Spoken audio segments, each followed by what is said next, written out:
আজকে তত্ত্বাবধায়ক সরকারের যে রিভিউ আবেদন ছিল তার জাজমেন্ট প্রকাশিত হয়েছে। এটি ৭৪ পৃষ্ঠার জাজমেন্ট।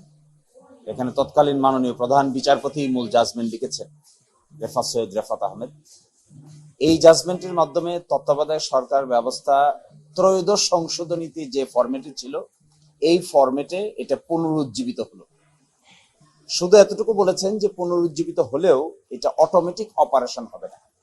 অটোমেটিক অপারেশন হবে আর্টিকেল 58(1) এবং 58(c)তে যে বিধান আছে তার শর্ত সাপেক্ষে। সেখানে কি বিধান আছে? সেখানে বলা আছে যে একটা সরকার বিদায় নিবে, তারপর কেয়ারটেকার গভর্নমেন্ট গঠিত হবে, পার্লামেন্ট ডিসলভ হবে, ডিসলভের 15 দিনের ভিতরে তত্ত্বাবধায়ক সরকার গঠিত হবে। ফলে বর্তমান সিচুয়েশনে আদালত বলছেন বর্তমান সিচুয়েশনে এই সিচুয়েশন নাই। যেহেতু বর্তমানে এই সিচুয়েশন নাই, সেজন্য এটা অটোমেটিক রেস্টোর হলেও এখন সেটা কার্যকর হবে না। সেটা কার্যকর হবে ত্রয়োদশ জাতীয় সংসদ যে গঠিত হয়েছে তার এন্ড হওয়ার পর।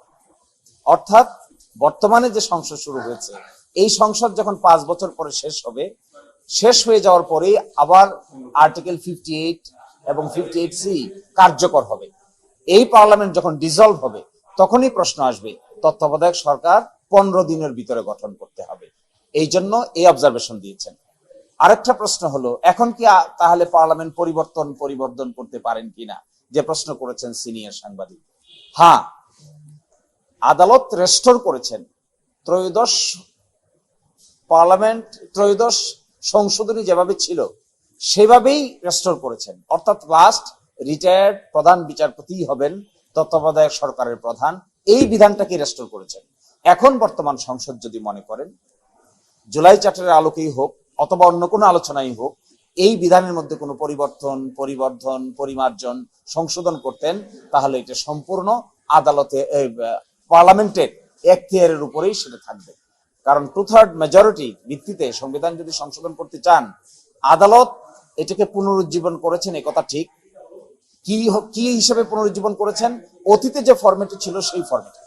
এই ফরম্যাটের মধ্যে যদি কোনো পরিবর্তন আনতে চান, তাহলে বাকিটা নির্ভর করবে বর্তমান পার্লামেন্ট কিভাবে চিন্তা করছেন তার উপরে। এই ব্যাপারে আমরা আদালতে দেখিয়েছিলাম, একটা জাজমেন্টে কোট করেছেন যে জুলাই জাতীয় সনদে তত্ত্বাবধায়ক সরকারের একটা ডিফারেন্ট ফরম্যাটকে প্রস্তাব করা হয়েছিল। এই ফরম্যাট যদি জাতীয় সংসদ গ্রহণ করতে চান, তাহলে জাতীয় সংসদের সামনে ওটা গ্রহণ করতে এই রায় থাকা সত্ত্বেও কোনো বাধার কারণ হবে না।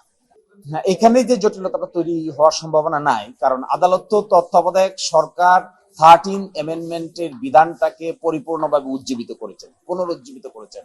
তার মানে কি 13 অ্যামেন্ডমেন্টের পূর্বে 13 অ্যামেন্ডমেন্টের মাধ্যমে যেভাবে তত্ত্বাবধায়ক সরকার এসেছিল সেটা এখন আসলো। এখন আসাটার মধ্যে যে ফরম্যাটের কথা বলা হয়েছে, এই ফরম্যাটটা হলো লাস্ট রিটায়ার্ড চিফ জাস্টিস হবেন তার প্রধান। এখন যদি আমাদের বর্তমান সংসদ সিদ্ধান্ত নেয় যে লাস্ট রিটায়ার্ড চিফ জাস্টিস প্রধান হবেন না, অন্য কোনো ব্যক্তিকে কনসেনসাসের ভিত্তিতে তারা প্রধান বানাতে চান, তাহলে ত্রয়োদশ সংশোধনীর মধ্যে আরেকটা সংশোধনী আনয়ন করতে হবে।